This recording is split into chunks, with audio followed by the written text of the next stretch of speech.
दोस्तों मेरे चैनल का नाम कुछ अलग कुछ रोचक है। सर्च कीजिए यह नाम यूट्यूब पे और प्लेलिस्ट में जा कर के रामायण महाभारत पुराण शुरुआत से पढ़ सकते हैं, या फिर इस वीडियो के नीचे चैनल के नेम या पिक्चर पे भी क्लिक करके प्लेलिस्ट में जा सकते हैं। यहाँ से स्वर्गारोहण पर्व शुरू हो रहा है। युधिष्ठिर का स्वर्ग में जाकर सभी को देखना कौन किस स्थिति में है, कहाँ पहुँचे हैं। चैप्टर का नाम है स्वर्ग में नारद और युधिष्ठिर की बातचीत। तो दोस्तों दुर्योधन और युधिष्ठिर दोनों सबसे पहले स्वर्ग पहुँचे थे। युधिष्ठिर से भी पहले दुर्योधन पहुँचे थे बिना नर्क का दर्शन किए, और बाकी जन कहाँ कहाँ गए थे, किस किस अवस्था में, ये तो पढ़ने पर ही पता चलेगा। तो चलिए शुरू करते हैं। अंतर्यामी नारायण स्वरूप भगवान श्री कृष्ण, उनके नित्य सखा विष्णु के नर अवतार नर स्वरूप नरश्रेष्ठ अर्जुन, उनकी लीलाओं को संकलन करने वाली भगवती सरस्वती और लीलाओं को संकलन करने वाले महर्षि वेदव्यास को नमस्कार करके, यानी इन चारों को प्रणाम करके महाभारत या जय का पाठ करना चाहिए। तो इन चारों को प्रणाम करके शुरू करते हैं। नीचे लाल रंग का सब्सक्राइब लिखा हुआ है, इसको दबा के बेल आइकन और कर लीजिए, लेटेस्ट वीडियो अपडेट कर लिए। जन्मेजय ने पूछा, मुन्ने मेरे पूर्व पितामह पांडव और धृतराष्ट्र के पुत्र स्वर्गलोक में पहुंचकर किन किन स्थानों को प्राप्त हुए, मैं ये सब सुनना चाहता हूँ। आप अद्भुत कर्म महर्षि व्यास की आज्ञा पाकर सर्वज्ञ हो गए हैं, ऐसा मेरा विश्वास है। तो कर्ण और अर्जुन कहाँ पे हैं वो ये मुझे बताइए। विष्णुपंत जी ने कहा, जन्मेजय जहाँ तीनों लोगों का अंतर्भाव है उस स्वर्ग में पहुंचकर तुम्हारे पूर्व पितामह युधिष्ठिर आदि ने जो कुछ किया ये बताया जाता है, सुनो। तो भीष्म द्रोण ये सब भी कहाँ हैं ये देखते हैं। स्वर्ग में पहुंचकर धर्मराज युधिष्ठिर ने देखा कि दुर्योधन स्वर्गीय शोभा से संपन्न हो, तेजस्वी देवताओं तथा पुण्य कर्म साध्यगणों के साथ एक दिव्य सिंहासन पर बैठकर विरोचित शोभा से संयुक्त हो सूर्य के समान दैदीप्यमान हो रहा है। दुर्योधन को ऐसी अवस्था में देख उसे मिली हुई शोभा और संपत्ति का अवलोकन कर राजा युधिष्ठिर अमर्ष में भर गए और सहसा दूसरी ओर लौट पड़े।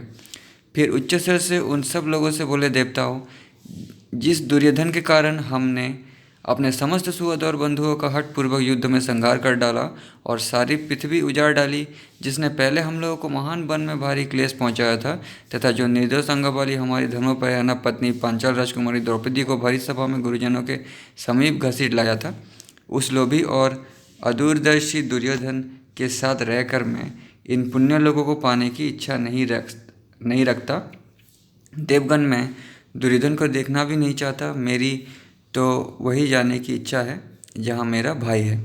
तो दोस्तों दुर्योधन पांडवों से नफरत करता था, लेकिन इसके अलावा दुर्योधन में कोई खामी नहीं थी, ऐसा मैंने पढ़ा है। जब धृतराष्ट्र वन में जा रहे थे तब लोगों से पूछा था कि दुर्योधन ने क्या क्या किया, तो लोगों ने कुछ गलत नहीं कहा था। ये सुनकर नारद जी उनसे हंसते हुए से बोले, नहीं नहीं ऐसा ना कहो। और दोस्तों द्रौपदी का अपमान भी दुशासन और कर्ण ने किया था, दुर्योधन ने नहीं किया था, ऐसा भी मैंने पढ़ा है। आप चाहे तो पिछला वीडियो देख सकते हैं प्लेलिस्ट में। स्वर्ग में निवास करने पर पहले का बैर विरोध शांत हो जाना चाहिए, नारद जी हंसते हुए से बोले, क्योंकि युधिष्ठिर जो है वो शरीर के साथ आए हैं, इसीलिए उसका गुस्सा भी साथ आया है। युधिष्ठिर ने अपनी शरीर अभी तक छोड़ा नहीं है, लेकिन बाद में छोड़ेंगे। माँ वो युधिष्ठिर, तुम्हें राजा दुर्योधन के प्रति किसी तरह ऐसा बात मुँह से नहीं निकालनी चाहिए। मेरी इस बात को ध्यान देकर सुनो। ये राजा दुर्योधन देवताओं सहित उन श्रेष्ठ नरेशों द्वारा भी पूजित एवं सम्मानित होते हैं जो कि ये चिरकाल से स्वर्गलोक में निवास करते हैं। इन्होंने युद्ध में अपने शरीर की आहुति देकर वीरों की गति पाई है, यानी अपनी मेहनत से ये स्थान पाया है। जिन्होंने युद्ध में देवतुल्य तेजस्वी तुम समस्त भाइयों का डटकर सामना किया है, जो पृथ्वीपति दुर्योधन महान भय के समय भी निर्भय बने रहे, उन्होंने क्षत्रिय धर्म के अनुसार ये स्थान प्राप्त किया है। वत्स, इनके द्वारा जुए में जो अपराध हुआ है उसे अब तुम्हें मन में नहीं लाना चाहिए। द्रौपदी को भी इनसे जो क्लेश प्राप्त हुआ है इसे अब तुम्हें भुला देना चाहिए। तुम लोगों को अपने भाई बंधुओं से युद्ध में या अन्यत्र और भी जो कष्ट उठाने पड़े हैं उन सबको यहाँ याद रखना तुम्हारे लिए उचित नहीं है। अब तुम राजा दुर्योधन के साथ न्यायपूर्वक मिलो। नरेश्वर ये स्वर्गलोक है, यहाँ पहले के बैर विरोध नहीं रहते हैं। नारद जी के ऐसा कहने पर बुद्धिमान कुरु राज युधिष्ठिर ने अपने भाइयों का पता पूछा और ये बात कही, देवर्ष, जिसके कारण घोड़े हाथी और मनुष्य सहित सारी पृथ्वी नष्ट हो गई, जिसके बैर का बदला लेने की इच्छा से हमें भी क्रोध की आग में जलना पड़ा, जो धर्म का नाश नाम भी नहीं जानता था, जिसने जीवन भर भूमंडल के समस्त सुहृदों के साथ द्रोही किया है, उस पापी दुर्योधन को यदि ये सनातन स्वर्गलोक यानी वीर लोक प्राप्त हुए हैं, तो जो वे वीर महात्मा महान व्रतधारी सत्य प्रतिज्ञा विश्वविख्यात सूर और सत्यवादी मेरे भाई हैं, उन्हें इस समय कौन से लोग प्राप्त हुए हैं, मैं उनको देखना चाहता हूँ। कुंती के सत्य प्रतिज्ञा पुत्र महात्मा कर्ण से भी मिलना चाहता हूँ। दृष्टिदुम्न सात्यकी तथा दृष्टिदुम्न के पुत्र को भी देखना चाहता हूँ। महान नारद जी, ब्राह्मण नारद जी, जो भोपाल क्षत्रिय धर्म के अनुसार शस्त्र द्वारा वध को प्राप्त हुए हैं, वे कहाँ हैं? मैं इन राजाओं को भी यहाँ नहीं देख रहा हूँ। मैं इन समस्त राजाओं से मिलना चाहता हूँ। विराट, द्रुपद, दृष्टकेतु, पांचाल राजकुमार शिखंडी, द्रौपदी के सभी पुत्र तथा दुर्धर्ष वीर अभिमन्यु को भी मैं देखना चाहता हूँ। उसके बाद नेक्स्ट चैप्टर, युधिष्ठिर ने पूछा, देवताओं, मैं यहाँ अमित तेजस्वी राधानंदन कर्ण को क्यों नहीं देख रहा हूँ? दोनों भाई महामनस्वी युधामन्यु और उत्तमौजा कहाँ हैं? वे भी दिखाई नहीं देते। जिन महारथियों ने समरांगने में अपने शरीर की आहुति दे दी, जो राजा और राजकुमार रणभूमि में मेरे लिए मारे गए, वे सिंह के समान पराक्रमी समस्त महारथी वीर कहाँ हैं? क्या उन पुरुष प्रवर वीरों ने भी इस स्वर्गलोक पर विजय पाई है? देवताओं, यदि वे संपूर्ण महारथी इन लोकों में आए हैं तो आप समझ लें कि मैं उन महात्माओं के साथ रहूँगा, परंतु यदि उन नरेशों ने ये शुभ एवं अक्षय लोक नहीं प्राप्त किया है तो मैं उन जाति भाइयों के बिना यहाँ नहीं रहूँगा। युद्ध के बाद जब मैं अपने मृत संबंधियों को जलांजलि दे रहा था, उस समय मेरी माता कुंती ने कहा था, बेटा कर्ण को भी जलांजलि देना। माता की ये बात सुनकर मुझे मालूम हुआ कि महात्मा कर्ण मेरे भाई थे, जो कुंती ने बताया था। तब से मुझे उनके लिए बड़ा दुख होता है। देवताओं, ये सोचकर तो मैं और भी पश्चाताप कर रहा हूँ कि महामना कर्ण के दोनों चरणों को माता कुंती के चरणों के समान देखकर भी मैं क्यों नहीं शत्रु दलमर्दन कर्ण का अनुगामी हो गया। यदि कर्ण हमारे साथ होते तो हमें इंद्र भी युद्ध में परास्त नहीं कर सकते। ये सूर्यनंदन कर्ण जहाँ कहीं भी हो, मैं उनका दर्शन करना चाहता हूँ, जिन्हें ना जानने के कारण मैंने अर्जुन द्वारा उनका वध करवा दिया। मैं अपने प्राणों से भी प्रियतम भयंकर पराक्रमी भाई भीमसेन को, इंद्रतुल्य तेजस्वी अर्जुन को, यमराज के समान अजय नकुल सहदेव को तथा धर्मपरायणा देवी द्रौपदी को भी देखना चाहता हूँ। यहाँ रहने की मेरी तनिक भी इच्छा नहीं है। मैं आप लोगों से यह सच्ची बात कहता हूँ। सूर्यश्रेष्ठगण, अपने भाइयों से अलग रहकर इस स्वर्ग से भी मुझे क्या लेना है? जहाँ मेरे भाई हैं वही मेरा स्वर्ग है, उनके बिना मैं इस लोक को स्वर्ग नहीं मानता। देवता बोले, वत्स, यदि उन लोगों में तुम्हारी श्रद्धा है, यदि तुम वहाँ जाना चाहते हो तो चलो, विलंब ना करो। हम लोग देवराज की आज्ञा से सर्वथा तुम्हारा प्रिय करना चाहते हैं। विष्णुपंत जी कहते हैं, शत्रु को संताप देने वाले जन्मेजय। युधिष्ठिर के ऐसा कहने पर देवताओं ने देवदूत को आज्ञा दी, तुम युधिष्ठिर को इनके सुहृदों का दर्शन कराओ।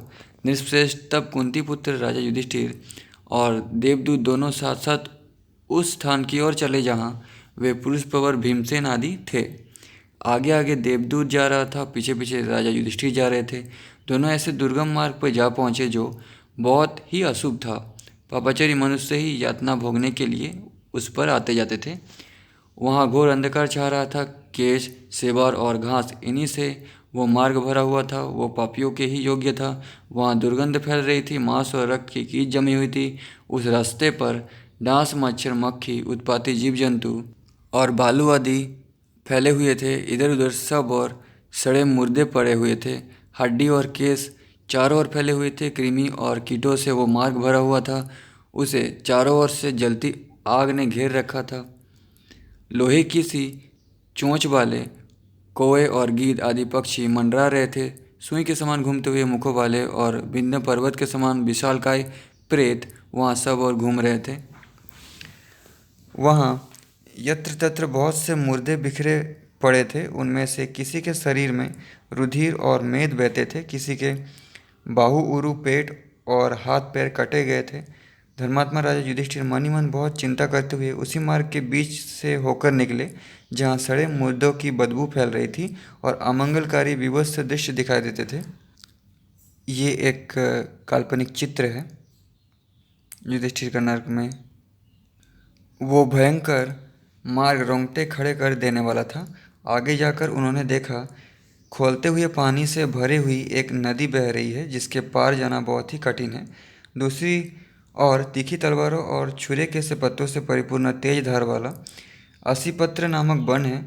कहीं गरम गरम बालू बिछी है तो कहीं तपाए हुए लोहे की बड़ी बड़ी चट्टानें रखी गई है। चारों ओर लोहे के कलशों में तेल खौलाया जा रहा है।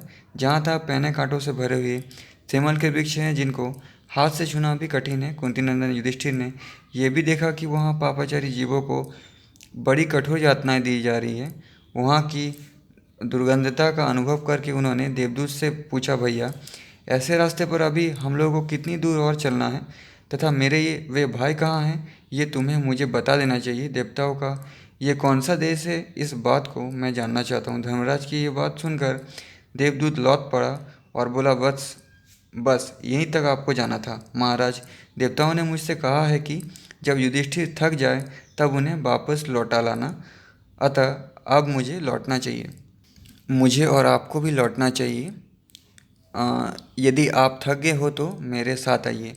भरतनंदन युधिष्ठिर वहाँ की दुर्गंध से घबरा गए थे। उन्हें मूर्छा सी आने लगी थी, इसलिए उन्होंने मन में लौट जाने का ही निश्चय किया और उस निश्चय के अनुसार वे लौट पड़े। दुख और शोक से पीड़ित हुए धर्मात्मा युधिष्ठिर जो ही वहाँ से लौट गए तो ही उन्हें चारों ओर से पुकारने वाले आर्त मनुष्यों की दीन वाणी सुनाई पड़ी। हे धर्मनंदन, हे राजर्षि, हे पवित्र कुल में उत्पन्न पांडुन पुत्र युधिष्ठिर, आप हम लोगों पर कृपा करने के लिए 2 घड़ी तक यहीं ठहरिए। आप दुर्धर्ष महापुरुष के आते ही परम पवित्र हवा चलने लगी है। तात आपके आते ही वो हवा आपके शरीर की सुगंध लेकर आ रही है, जिससे हम लोगों को बड़ा सुख मिला है।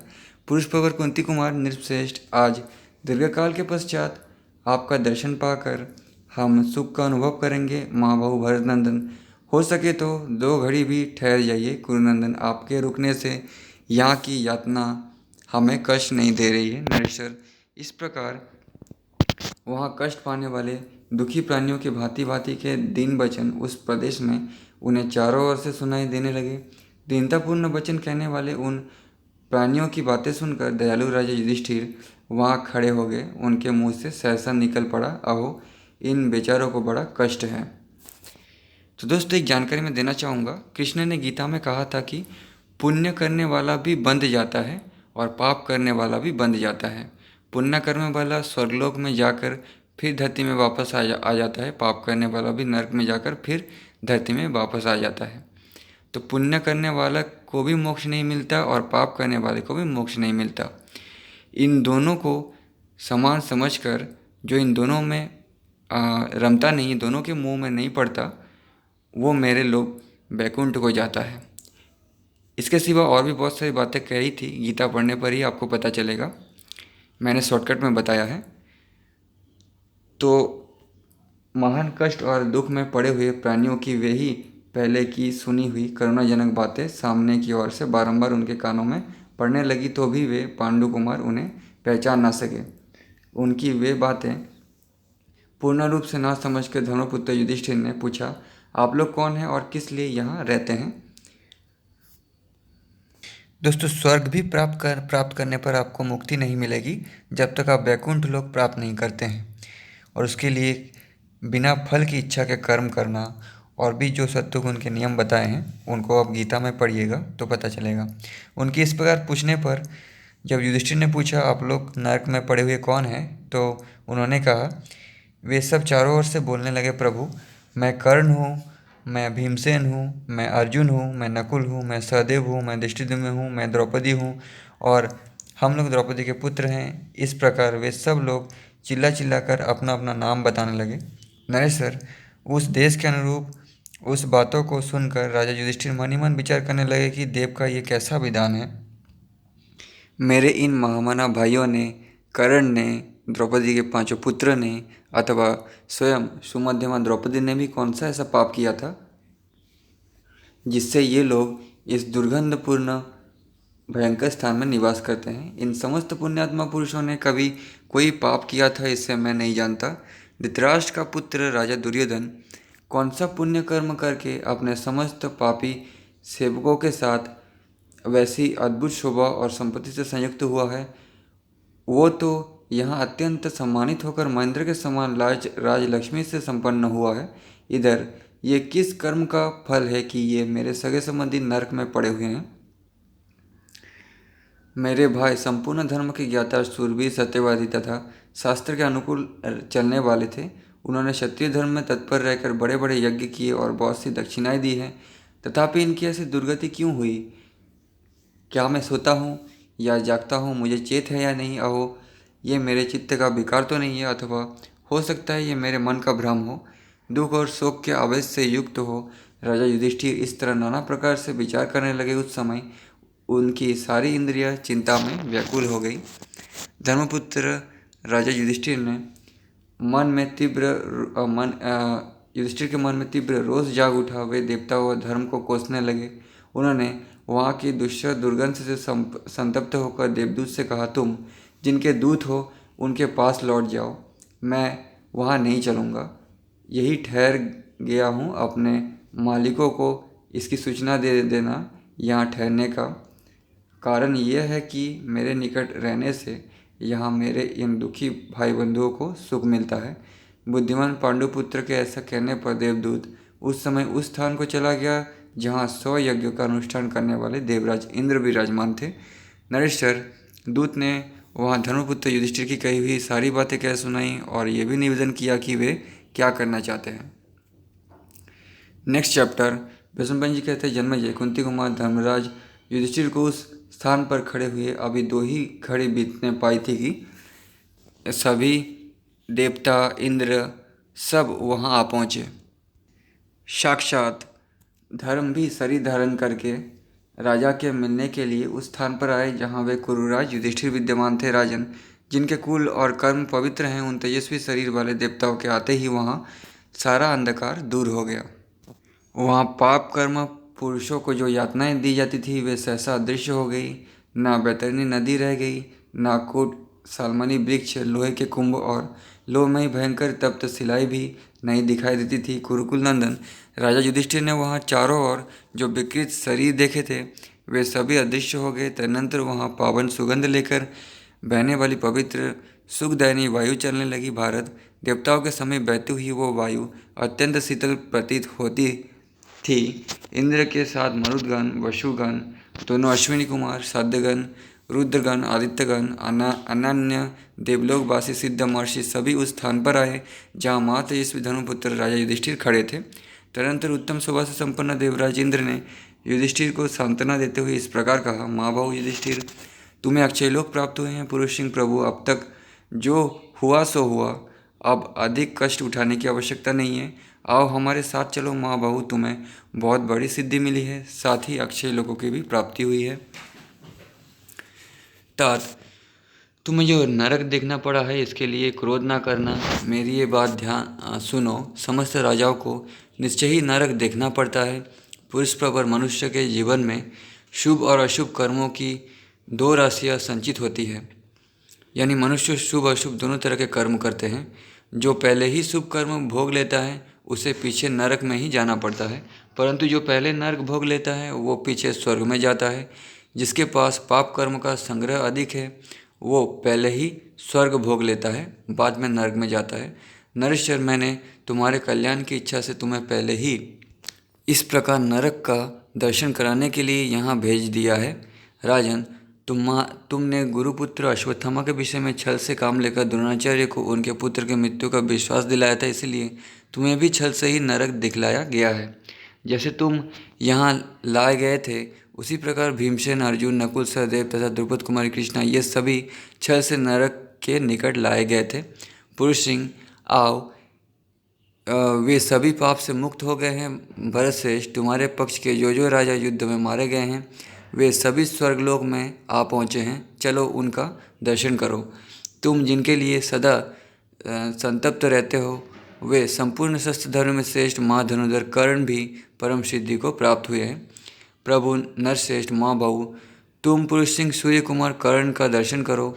वे अपने स्थान में स्थित हैं, तुम उनके लिए शोक त्याग दो। अपने दूसरे भाइयों को तथा पांडव पक्ष के अन्य राजाओं को भी देखो, वे सब अपने अपने योग्य स्थान को प्राप्त हुए हैं। उन सब की सद्गति के विषय में आप तुम्हारी मानसिक चिंता दूर हो जानी चाहिए कुरुनंदन। पहले कष्ट का अनुभव करके अब से तुम मेरे साथ रहकर रोग शोक से रहित हो स्वच्छंद विहार करो। तात मावो पृथ्वीनाथ, अपने किए हुए पुण्य कर्म का, तपस्या से जीते हुए लोगों का और दान का फल भोगो।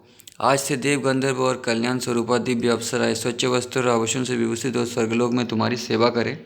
माँ बाहु राशु यज्ञ द्वारा जीते हुए तथा अश्वमेध यज्ञ का विधि को प्राप्त हुए पुण्य लोगों को प्राप्त करो और अपने तप के महान फल को भोगो। कुंती नंदन युधिष्ठिर, तुम्हारे प्राप्त हुए संपूर्ण लोक राजा हरिश्चंद्र के लोगों की भांति सब राजाओं के लोगों से ऊपर है जिनमें तुम विचरण करोगे। जहाँ राजर्षि मंदाता, राजा भगीरथ और दुष्यंत कुमार भरत गए हैं, उन्हीं लोकों में तुम भी विहार करोगे पार्थ। ये तीनों लोगों को पवित्र करने वाली पुण्य सलीला देव नदी आकाश गंगा है राजेंद्र। इनके जल में गोता लगाकर तुम दिव्य लोकों में जा सकोगे। मंदाकिनी के इस पवित्र जल में स्नान कर लेने पर तुम्हारा मानव स्वभाव दूर हो जाएगा। तुम शोक संताप और बैर भाव से छुटकारा पा जाओगे।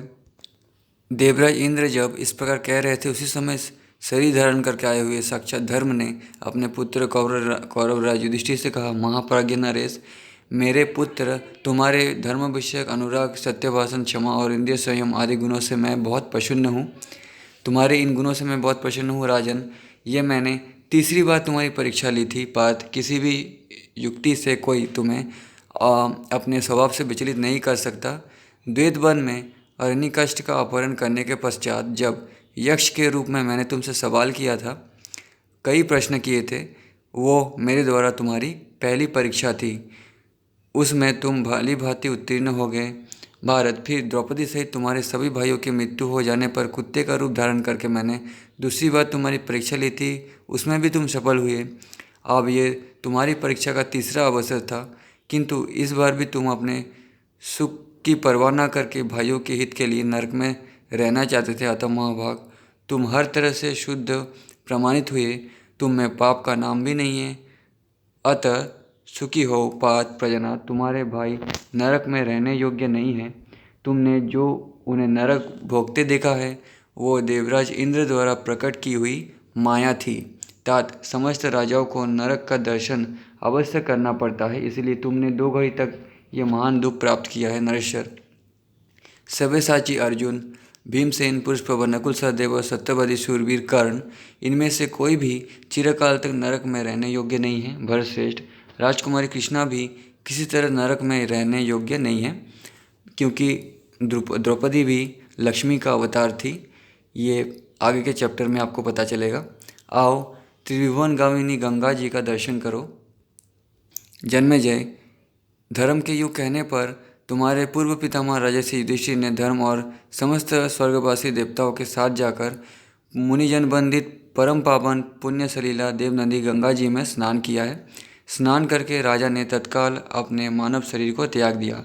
तत्पश्चात दिव्य देह धारण करके धर्मराज युधिष्ठिर बैरभाव से रहित हो गए। मंदाकिनी के शीतल जल में स्नान करते ही उनका सारा संताप दूर हो गया। तत्पश्चात देवताओं से घिरे हुए बुद्धिमान कुरुराज युधिष्ठिर महर्षियों के मुख से अपनी स्तुति सुनते हुए धर्म के साथ उस स्थान को गए जहाँ वे पुरुष सिंह, सूरवीर पांडव और धृतराष्ट्रपुत्र क्रोध त्याग कर आनंदपूर्वक अपने अपने स्थानों पर रहते थे। उसके बाद नेक्स्ट चैप्टर वैशंपायन जी कहते हैं, जन्मेजय, तदनंतर देवताओं, ऋषियों और मरुदगणों के मुँह से अपनी प्रशंसा सुनते हुए राजा युधिष्ठिर क्रमशः उस स्थान पर जा पहुँचे जहाँ वे कुरुश्रेष्ठ भीमसेन और अर्जुन आदि विराजमान थे। वहाँ जाकर उन्होंने देखा कि भगवान श्री कृष्ण अपने वाज्य विग्रह से संपन्न हैं। पहले के देखे गए सादृश्य से ही वे पहचाने जाते हैं। उनके शिव विग्रह से अद्भुत दीप्ति छिटक रही है। चक्र आदि दिव्य एवं भयंकर अस्त्र शस्त्र दिव्य पुरुष विग्रह धारण करके उनकी सेवा में उपस्थित है। अत्यंत तेजस्वी वीरवर अर्जुन भगवान की आराधना में लगे हुए हैं। कुंती कुमार युधिष्ठिर ने भगवान मधुसूदन का इसी स्वरूप में दर्शन किया। पुरुष सिंह अर्जुन और श्री कृष्ण देवताओं द्वारा पूजित हैं। इन दोनों ने युधिष्ठिर को उपस्थित देख उनका यथावत सम्मान किया। इसके बाद दूसरी ओर दृष्टि डालने पर कुरुनंदन युधिष्ठिर ने शस्त्रधारियों में श्रेष्ठ कर्ण को देखा, जो 12 आदित्यों के साथ तेजोमय स्वरूप धारण किए विराजमान थे। फिर दूसरे स्थान में उन्होंने दिव्य रूपधारी भीमसेन को देखा, जो पहले ही के समान शरीर धारण किए मूर्तिमान वायु देवता के पास बैठे थे। उन्हें सब ओर से मरुदगणों ने घेर रखा था। वे उत्तम कांति से सुशोभित और उत्कृष्ट सिद्धि को प्राप्त थे। कुरुनंदन युधिष्ठिर ने नकुल और सहदेव को अश्विनी कुमारों के स्थान में विराजमान देखा, जो अपने तेज से उद्दीप्त हो रहे थे। तो दोस्तों, ये सब नरक भोग कर फिर स्वर्ग में आए हैं। ठीक है, पहले ही कहा गया है, इंद्र ने कहा था, आप पढ़ सकते हैं फिर से। धर्मराज ने कहा था कि ये नर्क तो हमारी माया थी। माया का मतलब ये है कि माया से नर्क को क्रिएट नहीं किए थे, माया से नर्क को वहाँ लाए थे कुछ देर के लिए, नर्क में डालने के लिए। तदनंतर उन्होंने हम लोगों की माला से अलंकृत पांचाल राजकुमारी द्रौपदी को देखा, जो अपने तेजस्वी स्वरूप से स्वर्ग लोक को अभिभूत करके विराज रही थी। उनकी दिव्य कांति सूर्यदेव की भांति प्रकाशित हो रही थी। राजा युधिष्ठिर ने उन सब के विषय में सहसा प्रश्न करने का विचार किया था। देवराज भगवान इंद्र ने स्वयं ही उन्हें सबका परिचय देते हुए कहा, युधिष्ठिर, ये जो कमल नयनी और विग्रह से युक्त पवित्र गंध वाली देवी दिखाई दे रही है, साक्षात भगवती लक्ष्मी हैं। यही तुम्हारे लिए मनुष्यलोक में जाकर अन्योनी संभूता द्रौपदी के रूप में अवतीर्ण हुई थी। मतलब लक्ष्मी का अवतार थी द्रौपदी। अच्छा, स्वयं भगवान शंकर ने तुम लोगों की प्रसन्नता के लिए इन्हें प्रकट किया था, और यही द्रुपद के कुल में जन्म धारण कर तुम सब भाइयों के द्वारा अनुग्रहित हुई थी। और अर्जुन भी विष्णु के नर अवतार थे।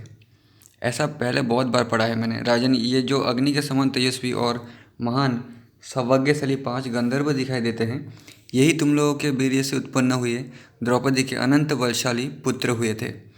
इन मनीषी गंधर्वराज धृतराष्ट्र का दर्शन करो और इन्हीं को अपने पिता का बड़ा भाई समझो।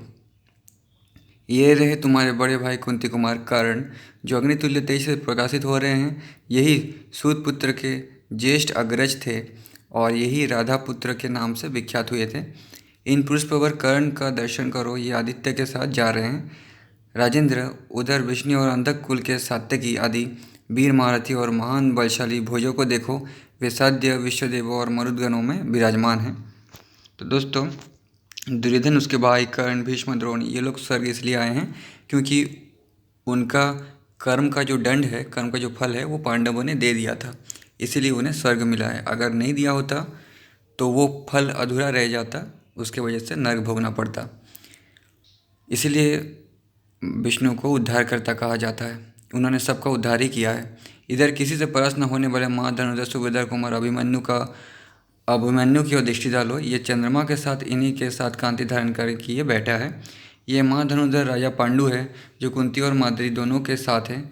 ये तुम्हारे पिता पांडु विमान द्वारा सदा मेरे पास आया करते हैं। कौन सा विमान, ये कहा नहीं जा सकता, विमान है।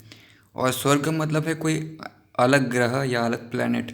शांतनुनंदन राजा भीष्म का दर्शन करो, ये वसु के साथ विराज रहे हैं। द्रोणाचार्य बृहस्पति के साथ है। अपने इन गुरुदेव को अच्छी तरह से देख लो। पांडुनंदन, ये तुम्हारे पक्ष के दूसरे भूपाल योद्धा गंधर्व यक्ष और पुण्यजनों के साथ जा रहे हैं। किन्हीं किन्हीं राजाओं की गुहों की गति प्राप्त हुई है। ये सब युद्ध में शरीर त्याग कर अपनी पवित्र वाणी, बुद्धि और कर्मों द्वारा स्वर्गलोक पर अधिकार प्राप्त कर चुके हैं। नेक्स्ट चैप्टर, भीष्म आदि वीरों का अपने मूल स्वरूप में मिलना और महाभारत का उपसंहार और महाभारत पढ़ने का महत्व। जन्मेजय ने पूछा, ब्राह्मण, महात्मा भीष्म और द्रोण, राजा धृतराष्ट्र, विराट, द्रुपद, शंख, उत्तर दृष्टिकेतु, जयद्रथ, राजा सत्यजीत, दुर्योधन के पुत्र सुबल पुत्र शकुनी, कर्ण के पराक्रमी पुत्र राजा जयद्रथ तथा घटोत्कच आदि तथा दूसरे जो नरेश यहाँ नहीं बताए गए हैं और जिनका नाम लेकर यहाँ वर्णन किया गया है, वे सभी तेजस्वी शरीर धारण करने वाले वीर राजा स्वर्गलोक में कितने समय तक एक साथ रहे, ये मुझे बताइए। द्विजश्रेष्ठ, आज उन्हें वहाँ सनातन स्थान की प्राप्ति हुई थी, अथवा कर्मकांत होने पर वे पुरुष श्रेष्ठ किस गति को प्राप्त हुए।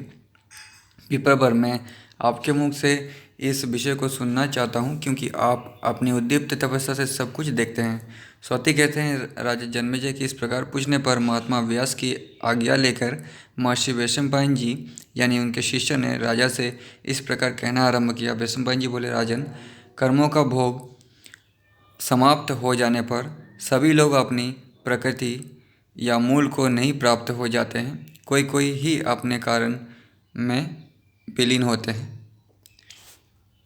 यदि पूछो क्या मेरा प्रश्न असंगत है, तो इसका उत्तर ये है कि जो प्रकृति को प्राप्त नहीं है उन्हें उद्देश्य से तुम्हारा ये प्रश्न सर्वथा ठीक है। भारत भर श्रेष्ठ, ये देवताओं का गूढ़ रहस्य है। इस विषय में दिव्य नेत्र वाले महातेजस्वी प्रतापी मुनि व्यास जी ने जो कहा है उसे बताता हूँ, सुनो। कुरुनंदन, जो सब कर्मों की गति को जानने वाले अगाध समृद्धि संपन्न और सर्वज्ञ हैं, उन महान व्रतधारी पुरातन मुनि पराशर नंदन व्यास जी ने तो मुझसे यही कहा है कि वे सभी शरीर कर्म भोग के पश्चात अनंत गोतत्व अपने मूल स्वरूप में ही विलीन हो गए थे। महातेजस्वी परम कांतिमान भीष्म वसुओं के स्वरूप में ही प्रविष्ट हो गए। भरतभूषण, यही कारण है कि वसु 8 ही देखे जाते हैं। आचार्य द्रोण ने अंगी रसों में श्रेष्ठ बृहस्पति के स्वरूप में प्रवेश किया। हार्दिक पुत्र कृतवर्मा मरुदगणों में मिल गया। मतलब कुछ भी हो, वो लोग स्वर्ग में नहीं थे। प्रद्युम्न जैसे आए थे उसी तरह सनत कुमार के स्वरूप में प्रविष्ट हो गए। धृतराष्ट्र ने धनाध्यक्ष कुबेर के दुर्लभ लोकों को प्राप्त किया। उनके साथ यशस्विनी गांधारी देवी भी थी। राजा पांडु अपनी दोनों पत्नियों के साथ महेंद्र के भवन में चले गए। राजा विराट, द्रुपद, दृष्टिकेतु, निषद, अक्रूर, सांब, भानु, कंप, विदुरथ, भूरिश्रवा, सल, पृथ्वीपति, भूरि, कंस, उग्रसेन, वसुदेव और अपने भाई शंख के साथ नरश्रेष्ठ, उत्तर, ये सभी सत्पुरुष विश्वदेव के स्वरूप में मिल गए। चंद्रमा के महातेजस्वी वीर प्रतापी पुत्र जो चर्चा में है, जो वर्चा है, वही अर्जुन के पुत्र अभिमन्यु नाम से विख्यात हुए थे। उन्होंने क्षत्रिय धर्म के अनुसार ऐसा युद्ध किया था जैसा दूसरा कोई पुरुष कभी नहीं कर सकता। उन धर्मात्मा महारथी अभिमन्यु ने अपना कार्य पूर्ण करके चंद्रमा में ही प्रवेश किया। पुरुष प्रवर कर्ण जो अर्जुन के हाथ से मारे गए थे, सूर्य में प्रविष्ट हुए, मतलब स्वर्ग भोगने के बाद उसके बाद उसी लोक में गए। शकुनी ने द्वापर में और दृष्टिद्युम्न ने अग्नि के स्वरूप में प्रवेश किया। धृतराष्ट्र के सभी पुत्र स्वर्गभोग के पश्चात मूलतः बलोन्मत्त यदुदान राक्षस थे। वे समृद्धिशाली महामनुष्य क्षत्रिय होकर युद्ध में अस्त्रों के आघात से पवित्र हो स्वर्गलोक में गए थे। विदुर और राजा युधिष्ठिर ने धर्म के ही स्वरूप में प्रवेश किया। बलराम जी साक्षात भगवान अनंत देव के अवतार थे। वे रसातल में अपने स्थान को चले गए, समुद्र में। ये वही अनंत देव है जिन्होंने ब्रह्मा जी की आज्ञा पाकर योग बल से इस पृथ्वी को धारण कर रखा है। वे जो नारायण नाम से प्रसिद्ध सनातन देवादिदेव है, उन्हीं के अंश वसुदेव नंदन श्री कृष्ण थे, जो अवतार का कार्य पूरा करके पुनः अपने स्वरूप में प्रविष्ट हो गए। जन्मेजय भगवान श्री कृष्ण की जो 16,000 स्त्रियाँ थीं, उन्होंने अवसर पाकर सरस्वती नदी में कूदकर अपने प्राण दे दिए। वहाँ देह त्याग करने के पश्चात वे सबके सब पुनः स्वर्गलोक में जा पहुँची और अप्सराएं होकर पुनः भगवान श्री कृष्ण की सेवा में उपस्थित हो गई। यानी कुछ को डाकुओं ने मार दिया और कुछ अपने ही आत्महत्या कर लिया। इस प्रकार उस महाभारत नामक महायुद्ध में जो वीर महारथी घटोत्कच आदि मारे गए थे, वे देवताओं और यक्षों के लोकों में गए। राजन, जो दुर्योधन के सहायक थे, वे सब के सब राक्षस बताए गए हैं। उन्हें क्रमशः सभी उत्तम लोगों की प्राप्ति हुई। वे श्रेष्ठ पुरुष क्रमशः देवराज इंद्र के, बुद्धिमान कुबेर के तथा वरुण देवता के लोकों में गए। महातेजस्वी भरतनंदन, ये सारा प्रसंग कौरवों और पांडवों का संपूर्ण चरित्र तुम्हें विस्तार के साथ बताया गया। तो दोस्तों, इसीलिए कृष्ण ने अर्जुन को युद्ध करने के लिए कहा था, क्योंकि अर्जुन के हाथ अगर नहीं मरता उस महायुद्ध में तो उनका पापों का फल नहीं मिलता और उसे स्वर्गलोक नहीं प्राप्त होता। सौती कहते हैं, विप्रवर यज्ञ कर्म के बीच में जो अवसर प्राप्त होते थे, उन्हीं में यह महाभारत का आख्यान सुनकर राजा जन्मेजय को बड़ा आश्चर्य हुआ। तदनंतर उनके पुरोहितों ने उस यज्ञ कर्म का समाप्त कराया। सर्पों को प्राण संकट में छुटकारा दिलाकर आस्तिक मुनि को भी बड़ी प्रसन्नता हुई। राजा ने दक्ष कर्म में सम्मिलित हुए समस्त ब्राह्मणों को पर्याप्त दक्षिणा देकर संतुष्ट किया। एक यज्ञ में ही जन्मेजय ने महाभारत कथा सुनने की इच्छा की थी। और अब यज्ञ कर्म समाप्त हो गया, महाभारत भी समाप्त हो गया और ये महाभारत का लास्ट वीडियो है फ्रेंड्स। ठीक है, इससे महाभारत कंप्लीट होता है। मैं पहले चैप्टर से बना रहा हूँ। संतुष्ट किया गया वे ब्राह्मण भी राजा यथोचित सम्मान पाकर जैसे आए थे उसी तरह घर को लौट गए। उन ब्राह्मणों को विदा करके राजा जन्मेजय भी तक्षशिला से फिर हस्तिनापुर को चले आए। इस प्रकार जन्मेजय के सर्प यज्ञ में व्यास जी की आज्ञा से मुनिवर वैशंपायन जी ने जो इतिहास सुनाया था तथा मैंने अपने पिता सूत जी से जिस का ज्ञान प्राप्त किया था वो सारा का सारा मैंने आप लोगों के समक्ष ये वर्णन किया है। ब्राह्मण सत्यवती मुनि व्यास जी के द्वारा निर्मित ये पुण्यमय इतिहास परम पवित्र एवं बहुत उत्तम है।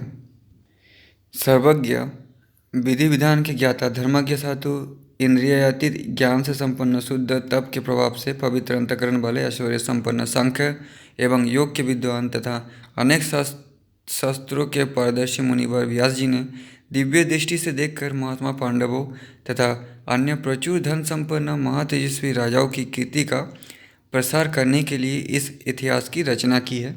जो विद्वान प्रत्येक पर्व पर सदा इसे दूसरों को सुनाता है उसे उसके सारे पाप धुल जाते हैं। प्रत्येक पर्व मतलब 18 पर्व हैं, आदि पर्व, सभा पर्व, वन पर्व, स्वर्गलोक पर्व, ये सभी पर्व का नाम बताया जा रहा है। उसका स्वर्ग पर अधिकार हो जाता है तथा वो ब्रह्मभाव की प्राप्ति के योग्य बन जाता है। जो एकाग्रचित होकर इस संपूर्ण कारण वेद का श्रवण करता है उसके ब्रह्म हत्या आदि करोड़ों पापों का नाश हो जाता है। जो साध्य कर्म में ब्राह्मणों को निकट से महाभारत का थोड़ा सा अंश भी सुना देता है उसका दिया हुआ अन्नपान अक्षय होकर पितरों को प्राप्त होता है। मनुष्य अपनी इंद्रिय तथा मन में दिन भर में जो पाप करता है और सायंकाल की संध्या के समय महाभारत का पाठ करने से वो छूट जाता है। ब्राह्मण रात्रि के समय स्त्रियों के समुदाय से घिर कर जो पाप करता है वो प्रातःकाल की संध्या के समय महाभारत का पाप करने से छूट जाता है। इस ग्रंथ में भरतवंशियों के महान जन्म कर्म का वर्णन है, इसलिए इसे महाभारत कहते हैं। महान और भारी होने के कारण भी इसका नाम महाभारत हुआ है। जो महाभारत की इस अव्युक्ति को जानता और समझता है वो समस्त पापों से मुक्त हो जाता है। 18 पुराणों के निर्माता और वेद विद्या के महासागर महात्मा व्यास मुनि का ये सिंहनाद सुनो। ये कहते हैं 18 पुराण, संपूर्ण धर्मशास्त्र और 6 अंगों सहित चारों वेद एक और केवल महाभारत दूसरी ओर, ये अकेला ही उन सब के बराबर है। मुनिवर भगवान कृष्ण द्वैपायन ने 3 वर्षों में इस संपूर्ण महाभारत को पूर्ण किया था। जब जय नामक इस महाभारत इतिहास को सदा भक्तिपूर्वक सुनता है उसके यहाँ श्री कीर्ति और विद्या तीनों साथ साथ रहती है। भरतश्रेष्ठ धर्म अर्थ काम और मोक्ष के विषय में जो कुछ महाभारत में कहा गया है वही अन्यत्र है, जो इसमें नहीं है वो कहीं नहीं है। मोक्ष की इच्छा रखने वाले ब्राह्मणों को, राजा चाहने वाले क्षत्रियों को तथा उत्तम पुत्र की इच्छा वाली गर्भवती स्त्री को भी इस जय नामक इतिहास का श्रवण करना चाहिए। महाभारत का श्रवण या पाठ करने वाला मनुष्य यदि स्वर्ग की इच्छा करे तो उसे स्वर्ग मिलता है और युद्ध में विजय पाने वाले जो तो विजयी मिलती है। इसी प्रकार गर्भिणी स्त्री को महाभारत के श्रवण से सुयोग्य पुत्र या परम सौभाग्यशाली कन्या की प्राप्ति होती है। नित्य सिद्ध मोक्ष स्वरूप भगवान विष्णु के अंशावतार कृष्ण द्वैपायन यानी वेद व्यास ने धर्म की कामना से इस महाभारत संदर्भ की रचना की है।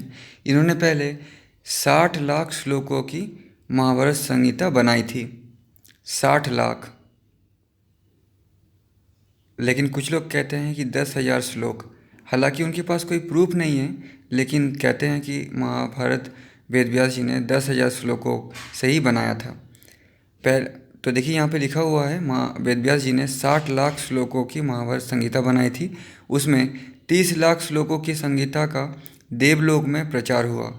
15 लाख की दूसरी संहिता पितृलोक में प्रचलित हुई। 15 लाख श्लोकों की तीसरी संहिता यक्षलोक में आदर हुआ तथा 1 लाख श्लोकों की चौथी संहिता मनुष्यों में प्रचारित हुई।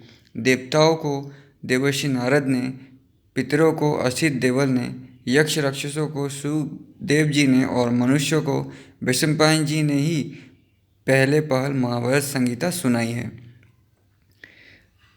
वैशंपायन वेद व्यास और कृष्ण द्वैपायन वेद व्यास इन दोनों ने महाभारत मिलके बनाया है। शौनक जी जो मनुष्य ब्राह्मणों को आगे करके गंभीर अर्थ से परिपूर्ण और वेद की समानता करने वाले इस व्यास प्रवीण पवित्र इतिहास का श्रवण करता है, वो इस जगत में सारे मनोवांछित भोगों और उत्तम कीर्ति को पाकर परम सिद्धि प्राप्त कर लेता है। इस विषय में मुझे तनिक भी संशय नहीं है। जो अत्यंत श्रद्धा और भक्ति के साथ महाभारत के एक अंश को भी सुनता या दूसरों को सुनाता है, उसे संपूर्ण महाभारत के अध्ययन का पुण्य प्राप्त होता है और उसी के प्रभाव से उसे उत्तम सिद्धि मिल जाती है।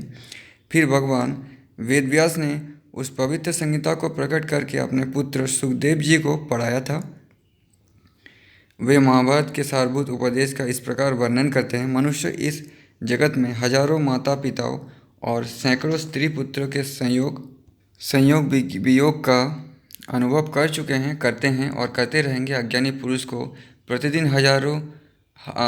हर्ष के हजारों और भय के सैकड़ों अवसर प्राप्त होते रहते हैं, किंतु विद्वान पुरुष के मन पर उनका कोई प्रभाव नहीं पड़ता है। मैं दोनों हाथ ऊपर उठाकर पुकार कर कह रहा हूँ कि पर मेरी बात कोई नहीं सुनता। धर्म से मोक्ष तो सिद्ध होती है, अर्थ और काम भी सिद्ध होती है, तो भी लोग उनका सेवन क्यों नहीं करते? कामना से, भय से, लोभ से अथवा प्राण बचाने के लिए भी धर्म का त्याग ना करें। धर्म नित्य है और सुख दुख अनित्य है, अनित्य मतलब परमानेंट नहीं है। इसी प्रकार जीवात्मा नित्य है और उसके बंधन का हेतु अनित्य। यह महाभारत का सारभूत उपदेश भारत सावित्री के नाम से प्रसिद्ध है। जो प्रतिदिन सवेरे उठकर इसका पाठ करता है या सुनता है, वो संपूर्ण महाभारत के अध्ययन का फल पाकर पर ब्रह्म परमात्मा को प्राप्त कर लेता है। जैसे ऐश्वर्यशाली समुद्र और हिमालय पर्वत दोनों ही रत्न की निधि कहे गए हैं, उसी प्रकार महाभारत भी नाना प्रकार के उपदेश में रत्नों का भंडार कहलाता है। जो विद्वान कृष्ण द्वैपायन के द्वारा प्रसिद्ध किए गए इस महाभारत रूप पंचम वेद को सुनाता है, उसे अर्थ की प्राप्ति होती है। जो एकाग्रचित होकर इस भारत उपाख्यान का पाठ करता है, वो मोक्ष रूप परम सिद्धि को प्राप्त कर लेता है। इस विषय में मुझे संशय नहीं है। जो वेदव्यास जी के मुख से निकले हुए इस अपरमेय अतुलनीय पुण्यदायक पवित्र पापहारी और कल्याणमयी महाभारत को दूसरों के लिए सुनाता है या सुनता है, उसे पुष्कर तीर्थ के जल में गोता लगाने की क्या आवश्यकता है। जो गौ के सिंह में नाना सोना मढ़ाकर वेद और बहुतज्ञ ब्राह्मणों को 100 गौवें दान देता है, और जो महाभारत कथा का प्रतिदिन श्रवण करता है, इन दोनों में से प्रत्येक को बराबर ही फल मिलता है। तो दोस्तों, इसके साथ महाभारत कथा समाप्त हुआ। ठीक है, ये महाभारत का लास्ट वीडियो है। पहले चैप्टर से लेकर के लास्ट चैप्टर तक मैं पढ़ चुका हूँ।